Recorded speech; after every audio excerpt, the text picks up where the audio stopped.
우리의 소망이 되시며 우리의 빛이 되시는 전능하신 아버지 하나님, 새벽을 깨울 때마다 주 앞에 감사의 조건들이 하나씩 더 늘어나게 하여 주옵소서. 그래서 새벽을 깨움이 기쁨이 되게 도와주시고 우리를 감찰하시고 보호하시는 하나님의 은혜를 경험하는 복된 시간 되도록 은혜 허락하여 주옵소서. 감사드리며 예수 그리스도의 이름으로 기도하옵나이다. 아멘. 룻기서 2장입니다. 2장 전체를 다 봅니다.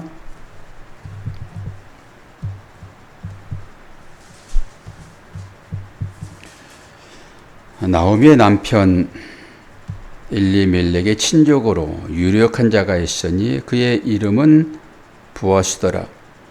모압 여인 룻이 나오미에게 이르되 원하건대 내가 밭으로 가서 내가 누구에게 은혜를 입으면 그를 따라서 이삭을 줍겠나이다 하니 나오미가 그에게 이르되 내 따라 갈지어다 하매 룻이 가서 베는 자를 따라 밭에서 이삭을 줍는데 우연히 엘리멜렉의 친족 보아스에게 속한 밭에 이르렀더라. 마침 보아스가 베들레헴에서부터 와서 베는 자들에게 이르되 여호와께서 너희와 함께 하시기를 원하노라 하니 그들이 대답하되 여호와께서 당신에게 복 주시기를 원하나이다 하니라.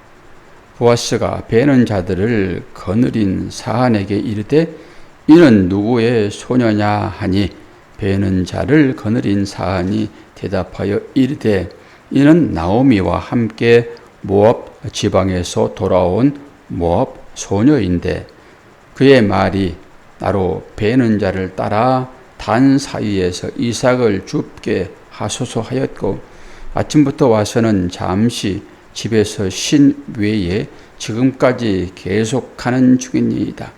보아스가 룻에게 이르되 내 딸아 들으라. 이삭을 주우러 다른 밭으로 가지 말며 여기서 떠나지 말고 나의 소녀들과 함께 있으라. 그들이 베는 밭을 보고 그들을 따르라. 내가 그 소년들에게 명령하여 너를 건드리지 말라 하였느니라.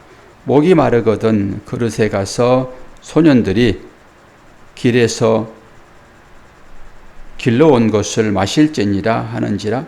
룻이 엎드려 얼굴을 땅에 대고 절하며 그에게 이르되 나는 이방 여인이거늘 당신이 어찌하여 내게 은혜를 베푸시며 나를 돌보시나이까 하니 보아스가 그에게 대답하여 이르되 내 남편이 죽은 후로 내가 시어머니에게 행한 모든 것과 내 부모와 고국을 떠나 전에 알지 못하던 백성에게로 온 일이 내게 분명히 알려졌느니라. 여호와께서 내게 행한 일에 보답하시기를 원하며 이스라엘의 하나님 여호와께서 그의 날개 아래에 보호를 받으러 온 내게 온전한 상 주시기를 원하노라 하는지라. 룻이 이르되 내 주여 내가 당신께 은혜 있기를 원하나이다. 나는 당신의 하녀 중에 하나와도 같지 못하오나 당신이 이 하녀를 위로하시고 마음을 기쁘게 하는 말씀을 하셨나이다 하니라.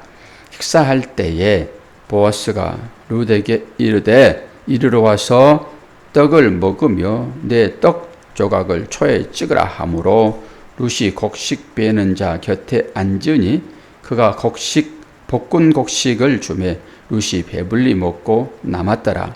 룻이 이삭을 주우러 일어날 때에 보아스가 자기 소년들에게 명령하여 이르되 그에게 곡식 단 사이에서 줍게 하고 책망하지 말며 또 그를 위하여 곡식 다발에서 조금씩 뽑아버려서 그에게 줍게 하고 꾸짖지 말라 하니라.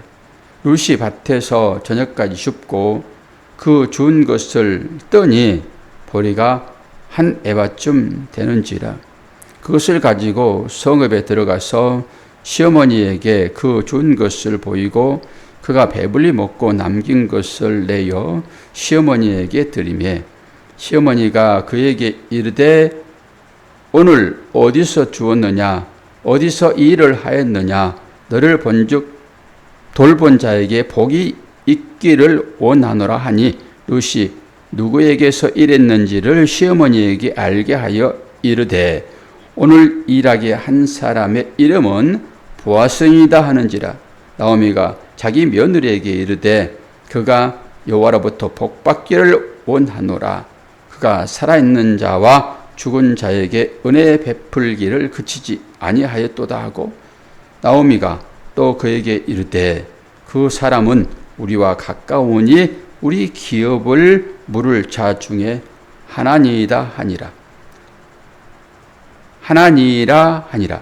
모압 여인 룻이 이르되 그가 내게 또 이르기를 내 추수를 다 마치기까지 너는 내 소년들에게 가까이 있으라 하더이다 하니 나오미가 며느리 룻에게 이르되 내 딸아 너는 그의 소녀들과 함께 나가고 다른 밭에서 사람을 만나지 아니하는 것이 좋으리라 하는지라.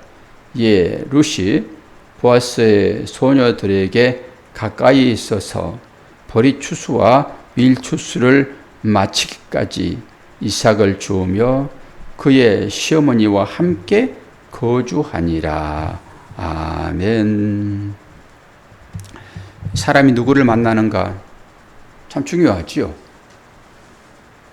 그래서 그 만난 사람이 나의 아내가 될 수도 있고 나의 남편이 될 수도 있고 그런 거잖아요. 이 룻도 보아스를 만나지 않고 다른 사람을 만나면 어떻게 할 뻔했어요. 그런데 이 일들이 전부 다 하나님의 손에 이끌려서 일어난 일들이지 우연하게 보아스를 만나는 게 아니죠. 룻이 보아스를 만나는 것은 하나님의 특별하신 섭리 가운데 있다라고 보셔야 될 것입니다. 결국 이 일을 통해 가지고 다윗이 등장하잖아요. 그리고 예수 그리스도 족보에 등장을 해버리잖아요. 이게 우연한 일이라고 볼 수 있습니까? 하나님께서 인류를 구속하시는데 우연한 일로 그렇게 하시냐고요. 그런 건 없죠. 하나님의 계획 가운데 이 일들이 다 들어있고 룻은 우연하게 밭으로 나갔다 할지라도 그 걸음을 인도하시는 분은 하나님이시다라고 하는 거죠. 오늘 서로 간에 깊은 애정의 인사들을 하잖아요. 서로 간의 축복을 비는 것입니다.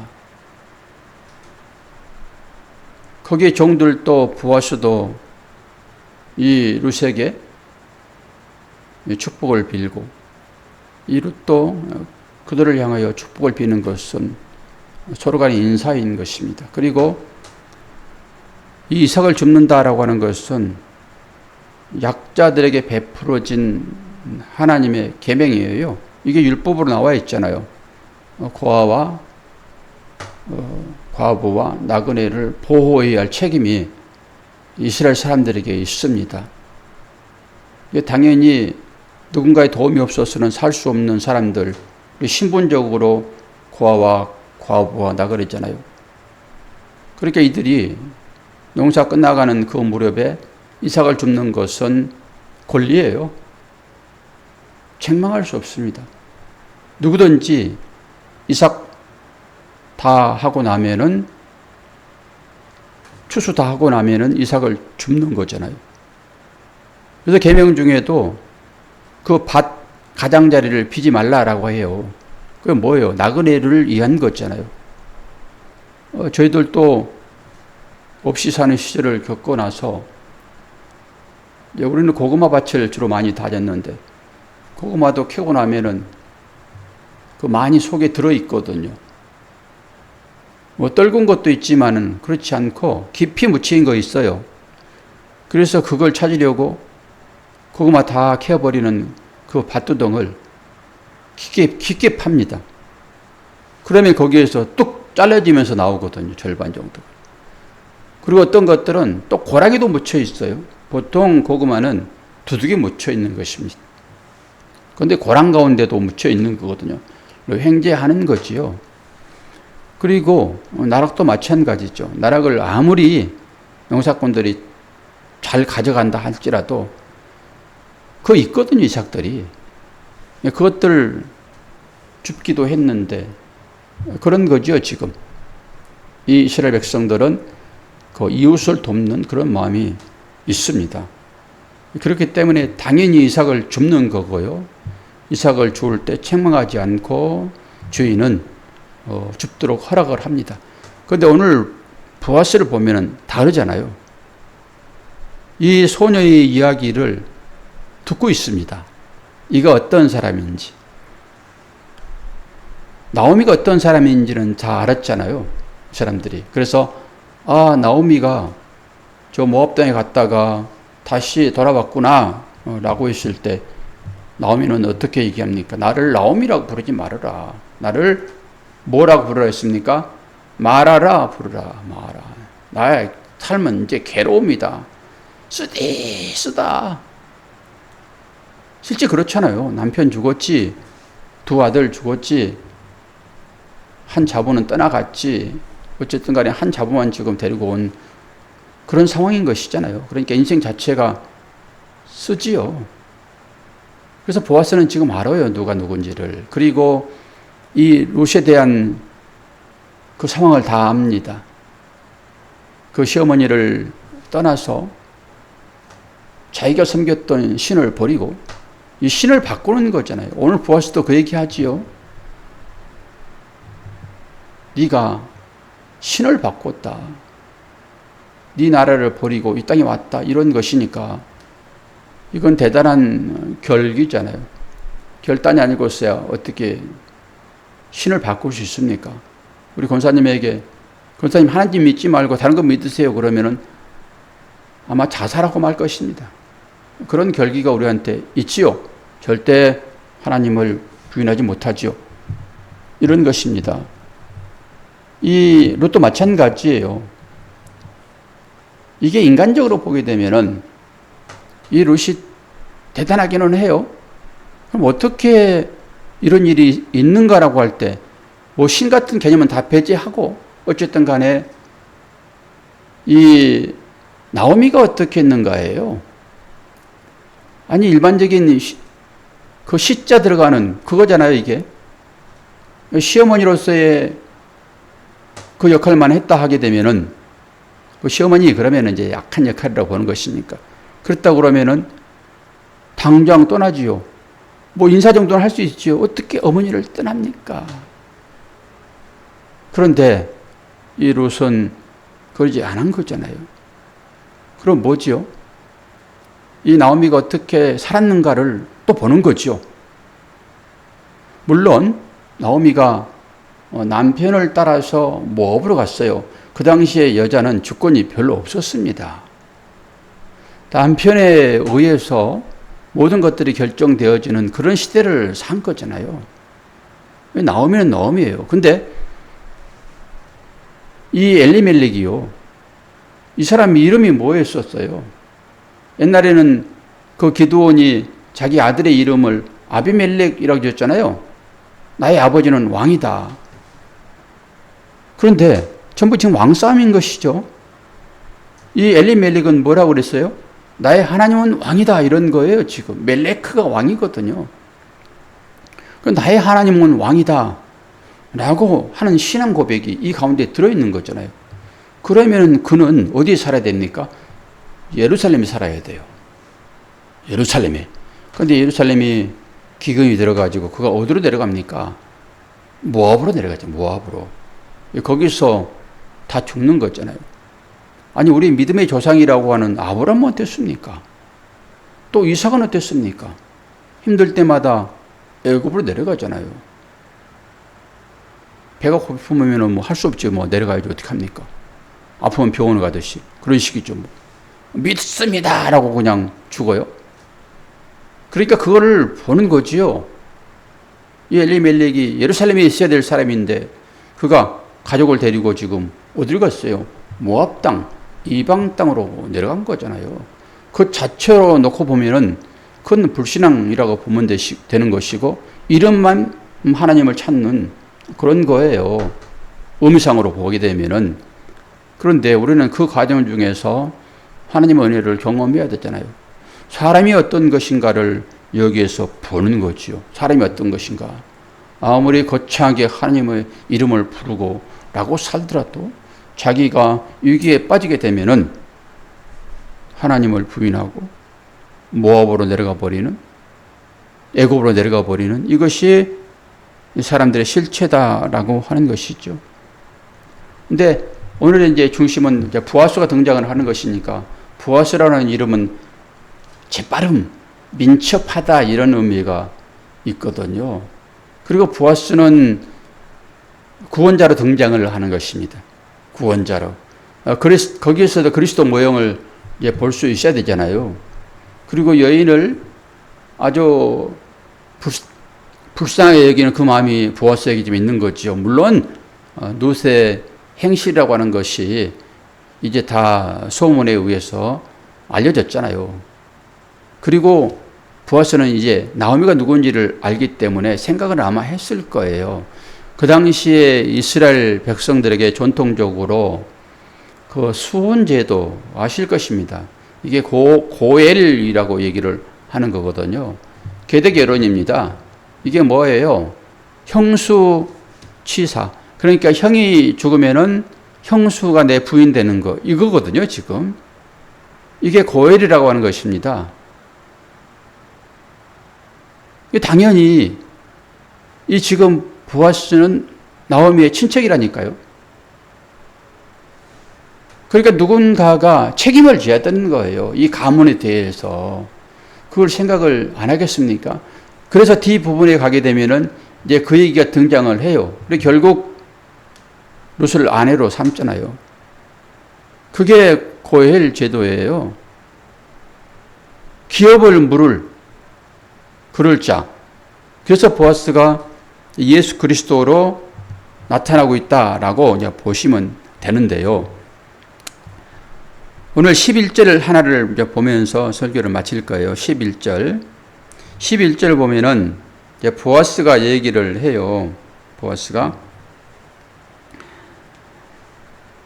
그에게 대답하여 이르되 내 남편이 죽은 후로 내가 시어머니에게 행한 모든 것과 내 부모와 고국을 떠나 전에 알지 못하던 백성에게로 온 일이 내게 분명히 알려졌으니 여호와께서 내게 행한 일에 보답하시기를 원하며 이스라엘의 하나님 여호와께서 그의 날개 아래에 보를 받으러 온 내게 온전한 상 주시기를 원하노라 하니라.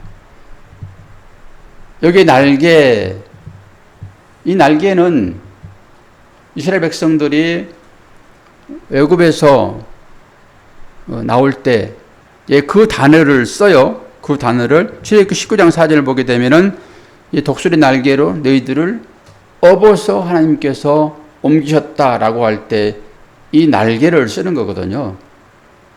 지금 보아스가 이 날개를 얘기를 한단 말이에요. 이건 하나님의 은혜를 상징해요. 하나님의 은혜. 그리고 보호한다 이런 거 있잖아요. 하나님의 날개로 너희들을 보호하실 것이다. 이런 얘기를 합니다. 그러면 우리가 이제 이 날개가 어떻게 발전되는지를 이제 보면 되는데 3장 9절 우리가 내일 보겠지만은 3장 9절을 미리 한번 봐요.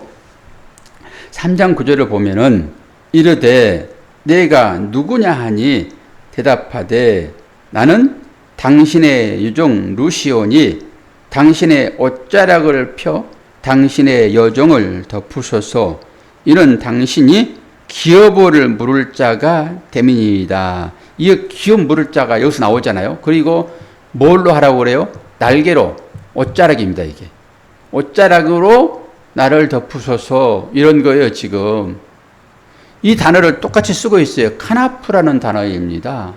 이 독수리 날개로 하나님의 은혜를 상징하잖아요. 덮어준다라고 하는 것이니까. 그런데 오늘 이 나오미가 보아스가 잠들고 있는 그 발 밑자락에 가가지고 누웠더니 보아스가 깜짝 놀라서 깼잖아요. 그러면서 너 누구냐 그러는 거죠.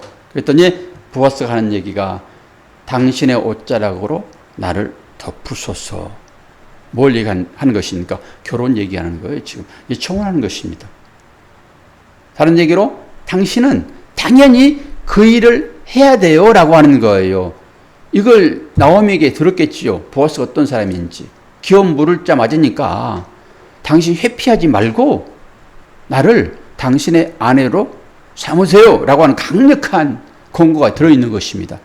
그냥 은근히 그냥 뭐 유혹해가지고 이런 게 아니란 말이에요. 나는 당신이 나를 아내로 삼아야 될 당신이 의무가 있습니다. 얘기를 하는 것입니다, 지금. 그러니까 단순하게 이 장에서 여호와께서 그의 날개 아래에 보호받기를 원한다라고 하는 것은 뒤 부분에 가가지고 이런 의미가 여기에 들어있단 말이에요.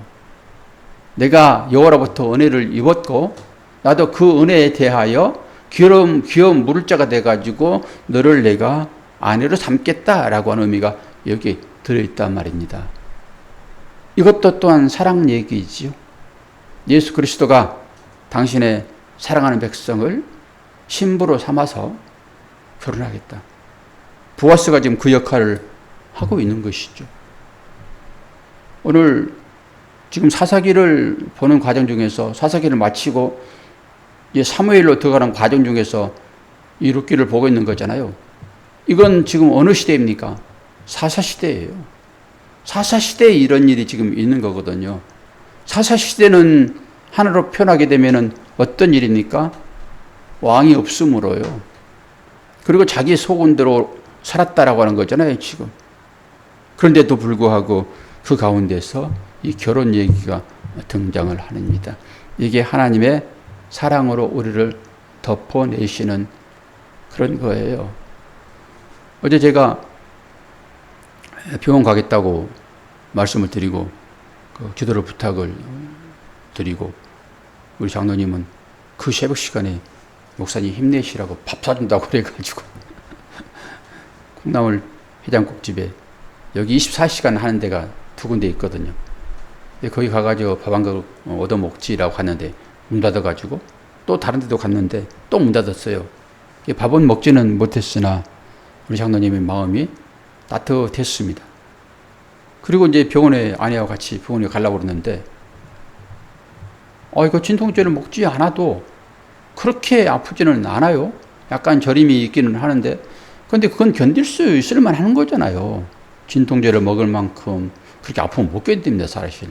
병원에 가야죠. 진통제는 잠시 처방인 것이고. 근데 아침에 이상하게 진통제를 먹지 않았는데 아침에 일어나가지고 그렇게 통증이 심하지 않아요. 그 아내도 그러면은 내일까지 견뎌보다가 내일 병원에 가세요. 그래서 견디었는데 지금 진통제 먹지 않아도 그런 통증, 극한 통증은 없습니다. 참고 있습니다, 지금. 참고 있고, 제가 이제 치료하는 방법이 있잖아요. 견인 치료하고, 그 롤로 자꾸 밀어내고, 이런 치료를 개인적으로 하고 있어서 한번 견뎌보려고 합니다. 이거는 제 인간적인 치료의 방법이 되는 것이고요. 아마 누군가가 기도를 세게 했을 거예요. 권사님이 기도를 세게 했을 거예요. 이제 기도를 안 한 사람은 또 찔림이 있어요. 나 기도도 안 했는데. 아니요. 누군가 기도를 했어요. 누군가가 기도를 하기 때문에 하나님은 그 일을 통해 가지고 그래, 박 목사야. 그 아픈 게 중요한 게 아니야. 나의 손길이 미치고 있느냐.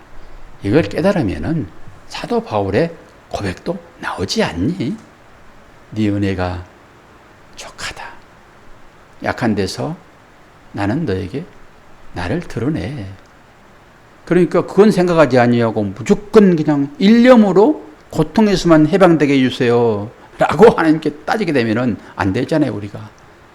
그런 것을 생각을 했습니다. 그러나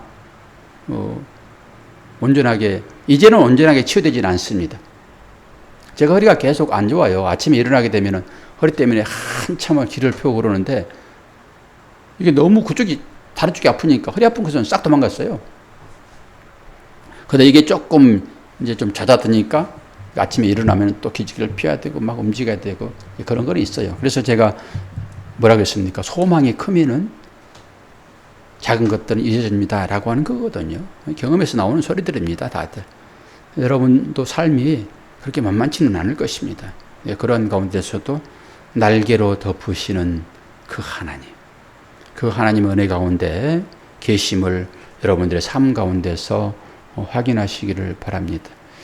우리 이은희 집사님 주일날 못 나오셔가지고 제가 얘기를 안 하고 그냥 문자만 거기다 하나 답글 달아놨는데 괜찮으시죠? 예, 건강 잘 유지하시고 하나님의 평안 가운데 있기를 바랍니다. 여기 계신 분들이 다들 몸들이 별로 안 좋으신 분들이 전부 나오셨어요. 이 중에서 우리 김재임 집사님과 유영식 장로님은 그래도 건강하시죠? 다른 분들은 저와 함께 병원을 자주 애용한 그런 단골들이었습니다. 권사님도 병원 안 다니시니까 건강하신 거고요. 하나님의 은혜입니다. 자, 기도하겠습니다. 아버지 하나님 감사합니다. 정말로 무더운 여름을 나고 있습니다. 온 대지가 이글이글 끓고 있고 덩달아서 온 집이 달궈졌습니다. 선풍기 하나만 가지고는 견디지 못할 그런 환경 가운데로 몰리고 있습니다. 그러나 한 15일 지나면은 이 더위도 물러갈 것을 우리가 알기에 잘 견딥니다. 그 은혜 중에 있는 우리 모두들 아버지 하나님 앞에 기도하는 자로 오늘 새벽을 또 깨우게 하셨사오니 어떤 환경 가운데 있을지라도 잘 견디게 하시고 그 가운데서 하나님의 날개 가운데로 품으시는 그 하나님의 은혜에 감사로 표현하는 복된 하나님의 자녀들 될 수 있도록 인도하여 주옵소서. 감사드리며 예수 그리스도의 이름으로 기도하옵나이다. 아멘.